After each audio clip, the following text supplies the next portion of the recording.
জননেত্রী শেখ হাসিনারে খেদাই দিয়ে বুঝছিলাম যে তোরা দেশের ভালো কিছু করবি, কিন্তু টুকাইয়ের বাচ্চা সুৎখোর ইউনূস ভালো কিছু করতে পারিস নি। তোরা অল্প টাকায় যেন বাজার থেকে পচা পুঁটি কিনা যায়, তেমনি এই দেশের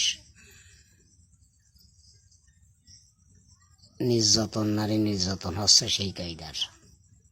কেমন যেন ঠেকতেছে, অল্প টাকায় নারী বিক্রি হয়ে নারী ধর্ষণ হচ্ছে। কিন্তু তারপরে চিন্তা এসেছিলাম মানে বিএনপি সরকার আসার পরে কিছুটা ভালো হবে। এখন দেখি আরো বেশি নির্যাতন হচ্ছে, নারী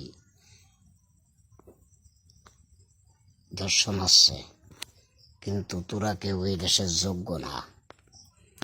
এই দেশ চালানোর ক্ষমতা তোদেরকে নাই। এই দেশ একমাত্র জননেত্রী শেখ হাসিনাই চালানোর ক্ষমতা রাখে। কেন যে এই দেশ তার, এই দেশ সেই একমাত্র চালাতে পারে। তার কাছে এই দেশ নিয়ন্ত্রণে ছিল, এই দেশ তার কাছেই ভালো ছিল। জয় বাংলা, জয় বঙ্গবন্ধু, জয় জননেত্রী শেখ হাসিনা।